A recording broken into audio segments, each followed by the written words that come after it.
선거를 통하여 정권이 교체되었습니다. 그리고 2주 정도의 시간이 지금 지나고 있습니다. 이 새로운 정부가 그리고 대통령과 함께 이 새로운 정부를 이끌어갈 많은 일꾼들이 지명되고 있습니다.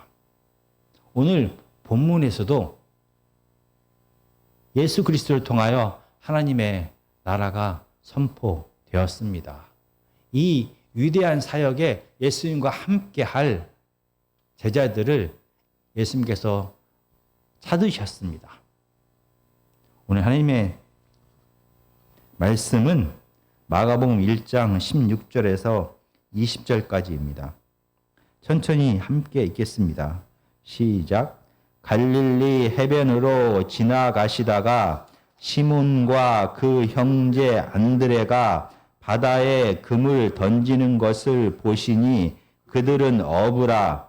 예수께서 이르시되 나를 따라오라. 내가 너희로 사람을 낚는 어부가 되게 하리라 하시니 곧 그물을 버려두고 따르니라. 조금 더 가시다가 세베대의 아들 야고보와 그 형제 요한을 보시니 그들도 배에 있어 그물을 깁는데 곧 부르시니 아버지 세베대를 품꾼들과 함께 배에 버려두고 예수를 따라가니라. 아멘. 오늘 본문은 바로 갈릴리 호수에서 4명의 제자들을 선택하신 사건을 기록합니다. 그런데 당시에는 만약에 어떤 제자가 선생을 찾아갑니다. 이 제자들은 하나님의 율법을 더 깊이 있게 이해하기 위하여 이 하나님의 율법을 잘 알고 있는 선생 랍비를 찾아갑니다. 그래서 그의 제자가 바로 되는 것입니다. 그래서 당시에 이 제자의 목표는 율법을 더 잘 이해하여 지혜를 얻는 것입니다. 그래서 당시의 제자들은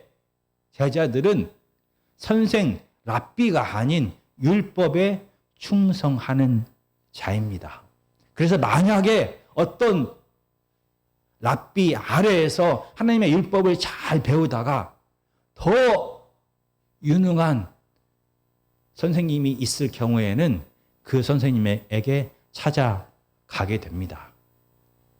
이렇게 제자들은 선생 랍비가 아닌 사람이 아닌 율법에 충성하는 자인 것입니다. 그런데 오늘 본문에서 예수님과 제자들과의 관계는 전혀 달랐습니다. 제자들이 예수님을 찾아간 것이 아닙니다. 바로 예수님께서 이 갈릴리 호수 주위를 계속 반복적으로 돌아다녔습니다. 그리고 하나님의 나라의 일을 맡길 제자들을 찾으신 것입니다. 마치 하나님께서 이스라엘 백성들을 주권적으로 은혜 가운데 선택하신 것처럼 오늘 본문에서도 마찬가지로 하나님의 아들 되신 예수님께서 예수님의 주권적인 능력으로 은혜로 제자들을 선택하셨습니다. 이렇게 선택받은 바로 제자가 베드로와 안드레와 요한과 야고보입니다. 바로 이 4명은 갈릴리 호수에서 물고기를 잡아서 생활을 하는 평범한 어부입니다. 이 시몬인 베드로는 베드로라는 이름을 따로 불러야 우리가 기억할 만큼 당시에 시몬이란 이름은 평범했습니다. 그리고 안드레는 당시에 갈릴리의 상황을, 역사적인 상황을 잘 드러냅니다. 이방의 침입을 많이 받았던 갈릴리의 역사적인 상황을 알 수 있듯이 이 안드레란 이름은 그리스의 이름인 것입니다. 그리고 야고보와 요한은 베드로와 안드레에 비하여 조금은 더 부유했던 것 같습니다. 그래서 오늘 본문인 20절에서도 품꾼들과 함께 배를 버려두었다라고 말합니다. 아마 베드로와 안드레보다는 조금 더 부유한 그러한 집안이었던 것 같습니다. 그러나 이 4명은 당시 유대 지도자의 집안이 아니었습니다. 그들은 하나님의 율법을 해석하고 가르치는 바리새인도 아니었습니다. 그들은 성전을 관리 감독하는 사두개인도 아니었습니다. 그들은 이스라엘의 장로도 아니었습니다. 그들은 갈릴리 변두리에 살고 있는, 이스라엘의 변방인 갈릴리에 살고 있는 평범한 어부였습니다. 왜 이렇게 평범한 어부들을 하나님 나라의 일에 참여하는 제자로 삼았는지 오늘 본문은 기록하고 있지 않습니다. 과연 이러한 평범한 사람들이 어떻게 하나님의 나라의 사역을 감당할지, 그들에게 어떠한 자격을 보셨길래, 어떠한 가치를 보셨길래 예수님은 그를 선택했는지 기록하고 있지 않습니다. 그들의 헌신도, 그들의 순종도, 그들의 재능도 전혀 기록하고 있지 않습니다. 현 정부가 만약에 국무위원으로 총리나 장관을 선택할 때는, 지명할 때는 그 이유를 함께 발표를 합니다.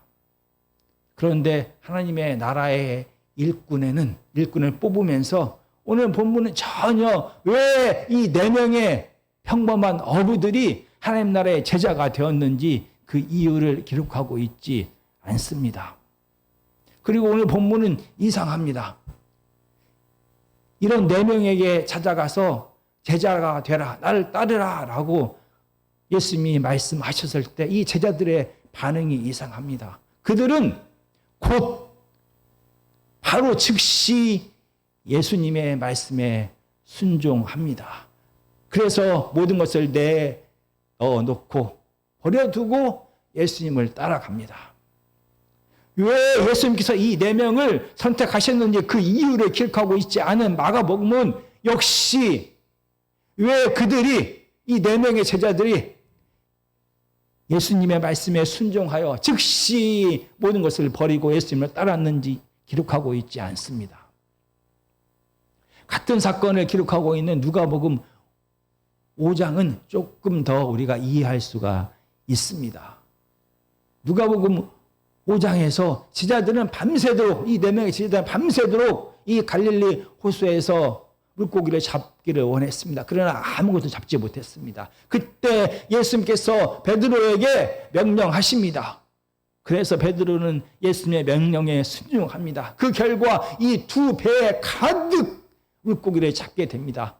어부였던 그들이 상상할 수 없는 기적을 맛보게 되었습니다.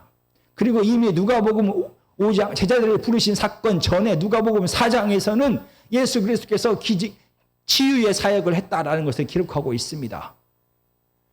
그래서 어쩌면 능력을 행하시는 예수님, 기적을 행하시는 예수님을 보고 자기들의 평범한 삶을 내어버려도 더 가치가 있는 길이 있을 것이다 라고 생각했을지도 모릅니다. 그래서 우리가 보고 있는 사복음서는 이 제자들이 예수님을 통하여 시작되는 하나님의 나라에서 누가 더 높은 자리에 올라갈지에 대하여 계속해서 다투는 모습을 기록하고 있습니다. 그들은 예수님을 통하여 더 큰 힘을 갖기를 원했을지도 모릅니다. 그런데 마가복음은 그 이유를 기록하고 있지 않습니다. 마가복음은 예수님께서 제자를 부르실 때 그 전에 예수님께서 기적을 행하셨다라는 이 사건을 기록하고 있지 않습니다. 그리고 같은 사건을 기록하고 있는 요한복음 1장에서는 이 4명 중에서 안드레와 요한이 침례 요한의 제자였다라는 것을 드러냅니다. 그래서 그들은 어쩌면 순수한 마음으로 구약에서부터 예언되어진 하나님의 나라에 참여하기를 원했을지도 모릅니다. 그래서 침례 요한이 감옥에 갇혔고 침례 요한이 바로 메시아다라고 말했던 예수님께서 자기네들을 제자로 불렀기 때문에 그 부름에 즉시 순종했을지도 모릅니다. 그런데 오늘 본문은 갈릴리 호수에서 하나님 나라의 사역을 할 4명을 예수님께서 부르셨고 그들은 즉시 예수 그리스도의 부름에 순종했다라는 것만 기록하고 있습니다. 왜 그들이 택함을 받았는지, 왜 그들은 모든 것을 버리고 예수님을 쫓아갔는지 그 이유를 설명하고 있지 않습니다. 왜 그 이유들이 설명되고 있지 않은 것입니까? 가장 간단한 이유는 당시에 많은 사람들이 생각했던 하나님의 나라, 아마 이 4명의 제자들 역시 생각했던 하나님의 나라와 예수님께서 선포하시는 예수 그리스도를 통하여 시작되는 하나님의 나라는 너무나 달랐습니다. 민주당에서 국민의힘으로 정권 교체가 되거나 국민의힘에서 민주당으로 정권 교체가 되면은 물론 서로 색깔이 다르지만 상상할 수 있는 그런 나라가 시작되는 것입니다. 민주당 정부에서 장관을 하거나 총리를 했던 사람 역시 그가 유능하면은 국민의힘 정부에서도 총리를 할 수가 있는 것입니다. 그러나 예수 그리스도를 통하여 시작된 이 하나님의 나라는 이스라엘 백성들이 생각하는 많은 이스라엘 백성들이 기대했던 그런 나라와 전혀 달랐습니다. 당시에 이스라엘 백성들은 정치적이고 민족주의적이고 군사적인 하나님의 나라를 원했습니다. 하나님의 다윗의 후손 메시아가 이스라엘 땅에 와서 예루살렘에서 자기를 괴롭히고 있는 이 모든 이방인들을 내어 쫓기를 간절히 원했습니다. 그렇게 기대했습니다. 예루살렘뿐만이 아니라 이 하나님의 땅 가나안 땅에서 죄인들을 다 몰아내고 이 가나안 땅을 넘어서 온 세계에서 하나님의 뜻을 거역하는 죄인들을 다 몰아내는 그러한 나라를 꿈꾸었습니다. 그리고 그런 하나님의 나라가 시작되면은 마귀뿐만이 아니라 마귀를 주장하는 모든 적들은 사라지고 이 적들의 사람과 동시에 그들의 이 세상에 있는 고통과 아픔과 죽음이 다 사라질 것이다 라고 믿었습니다. 그리고 그들은 이런 하나님의 나라가 시작되는데 이스라엘 백성들의 순종이 전제 조건이다라고 생각을 했습니다. 하나님께서 시작하신 나라일지라도 이스라엘 백성들의 순종함을 통하여 이 하나님 나라가 시작될 것이다라고 그들은 믿었습니다. 그런데 예수 그리스도를 통하여 시작된 하나님의 나라는 우리가 지난 시간에 봤던 것처럼 사람의 순종을 전제로 하여 시작되는 것이 아닙니다. 하나님께서 강권적으로 하나님의 뜻에 따라서 이 하나님의 나라를 예수 그리스도를 통하여 시작하셨습니다. 하나님의 뜻을 행하는 의로운 사람들이 순종할 때 이 순종에 대한 반응으로 하나님 나라가 시작된 것이 아니었습니다. 거기에 더해서 이 마가복음을 통해서 계속적으로 드러나는 하나님의 나라는 이스라엘 백성들이 원했던 정치적인 나라, 군사적인 나라, 민족주의적인 이스라엘만의 나라가 아니었습니다. 예수 그리스도를 통하여 하나님 나라가 시작되었음에도 불구하고 우리가 지난 시간에 보았던 것처럼 하나님 나라의 선발대인 침례 요한은 잡히게 되었습니다. 그는 결국 죽게 됩니다.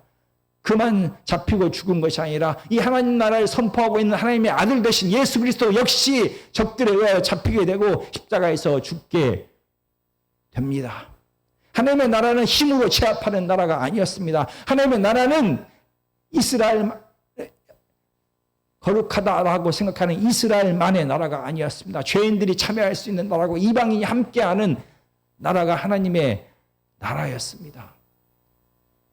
이 하나님의 나라는 힘으로 지배하는 나라가 아니라 도리어 이 세상의 모든 죄의 짐을 대신 짊어지고 이 죄의 문제를 죄를 통하여 드러난 이 죽음과 두려움과 고통의 문제를 대신 죄의 짐을 짊어짐을 통하여 구원하는 나라인 것입니다. 예수 그리스도의 사명이 바로 죄의 짐을 대신 짊어지고 죄의 문제를 해결하는 것이었습니다. 제자들 역시 예수님처럼 승리하고 제압하는 세상 사람들이 원하는 나라가 아닌 예수님처럼 죄의 짐을 대신 짊어지고 참여하는 자가 되는 것이었습니다. 이렇게 하나님의 나라는 세상 사람들이 생각했던 나라와 너무나 달랐기 때문에 세상 사람들이 가지고 있던 이 제자의 자격, 그리고 세상 사람들이 생각했던 하나님의 나라를 위한 자기들의 꿈, 이유가 아무런 도움이 되지도 않고 아무런 영향을 미치지 못했습니다. 그래서 오늘 본문에서는 왜 그들을 선택하셨는지 기록하고 있지 않습니다. 오늘 본문에서는 왜 그들이 예수 그리스도의 말씀에 순종했는지도 기록하고 있지 않습니다. 하나님의 나라는 예수님처럼 이 죄의 짐을 대신 짊어지는 그런 나라인 것입니다. 그래서 제자들에게 주신 사명이 바로 사람을 낚는 어부가 되게 하는 것이었습니다. 이 사람이 낚는 어부는 바로 예레미야 16장 16절의 말씀이 생각나게 합니다. 당시에 하나님께서는 하나님의 심판이 이 가나안 땅에 임하게 됩니다. 그 결과 가나안 땅에서 바로 바벨론 포로로 잡혀갈 사람이 누구인지, 그 죄인들이 누구인지를 선별하는 작업이 필요했습니다. 바로 사람을 낚는 어부가 필요했습니다.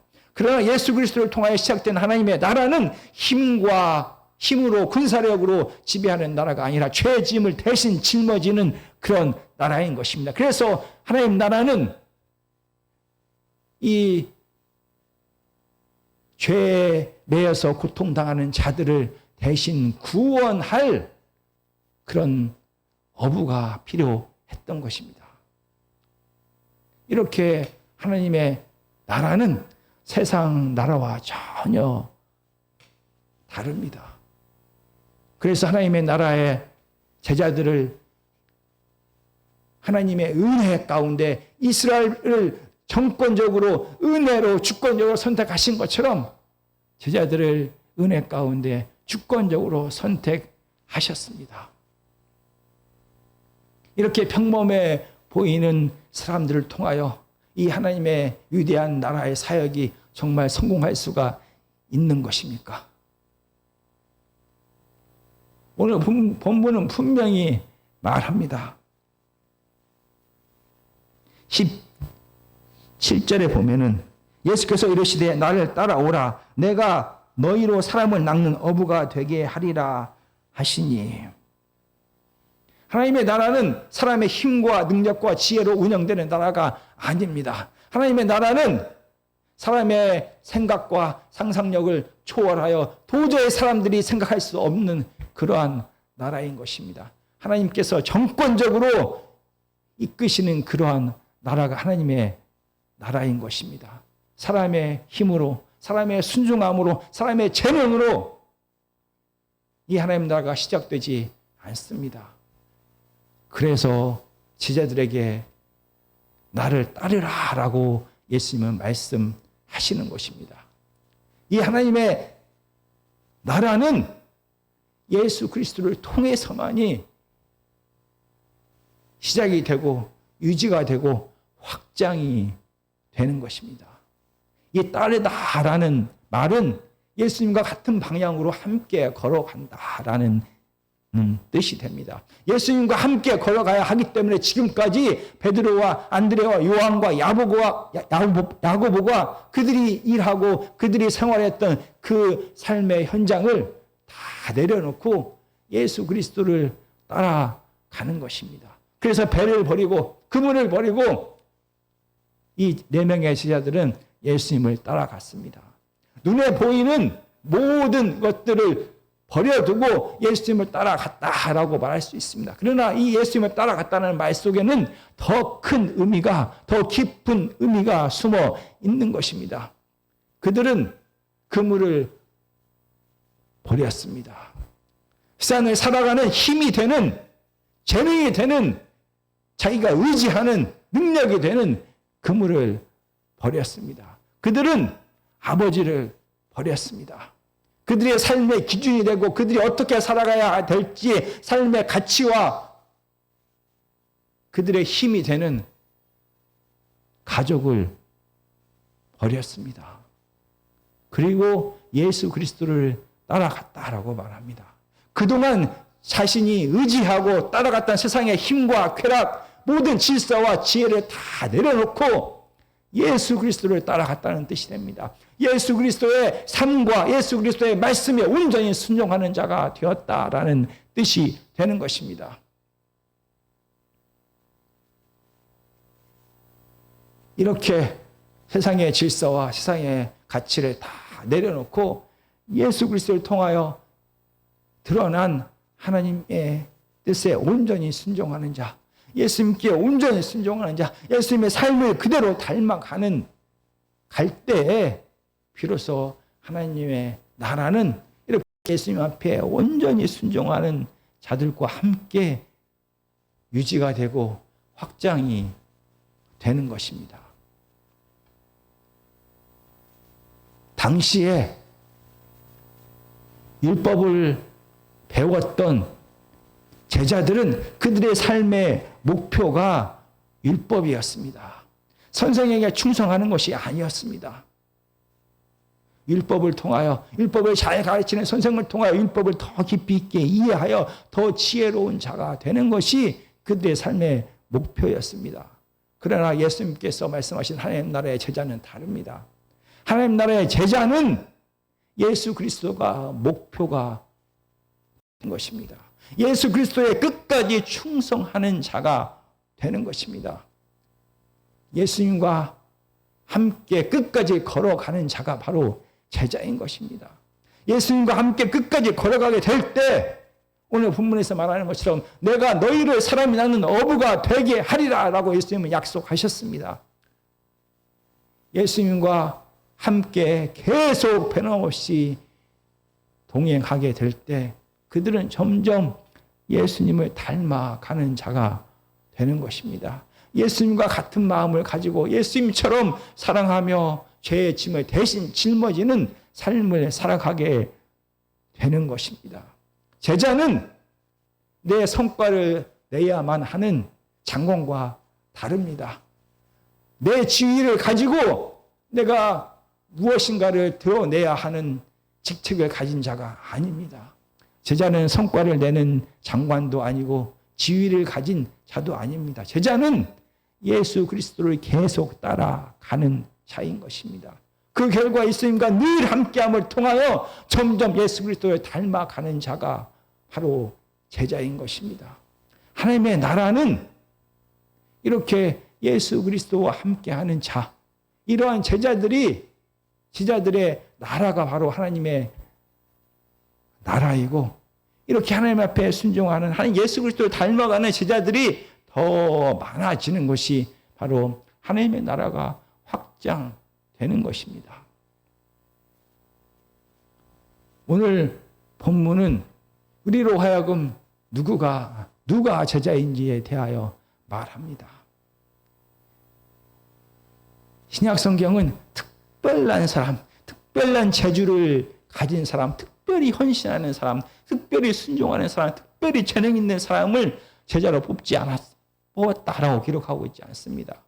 사도행전 1장 6절 사도행전에 보면은 모든 하나님을 믿는 신자들이 제자다라고 말합니다.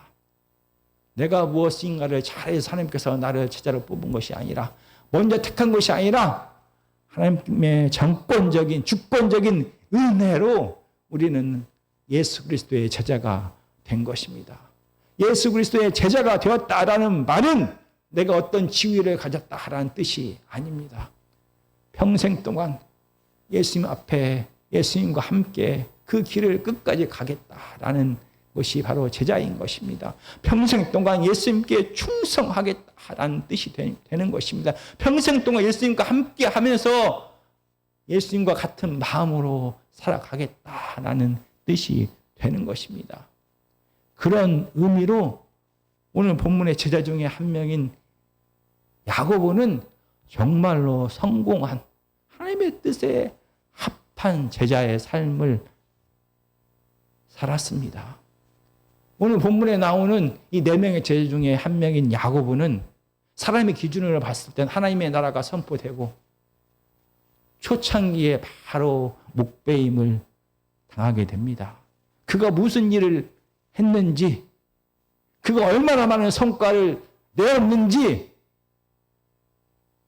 세상의 기준으로 보면 그는 어쩌면 실패한 자일지도 모릅니다. 그러나 그는 예수님과 함께 했습니다. 예수님을 따라갔습니다. 십자가를 지신 예수님처럼 죄의 짐을 다 짊어지고 예수님을 뒤쫓아갔습니다. 그는 정말 제자다운 제자로 생을 마치게 된 것입니다. 다시 한번 제자가 누구인지, 제자는 어떤 사람인지 우리가 생각하는 시간이기를 간절히 원합니다. 제자는 지위가 아닌, 제자는 예수님을 끝까지 따라가는 자입니다. 예수님과 함께함을 통하여 예수님을 점점 닮아가는 자가 바로 예수님께서 선택하신 제자입니다. 정말 제자의 삶을 살아가는 저와 우리 아멘교회 성도님들이 되기를 간절히 기도합니다.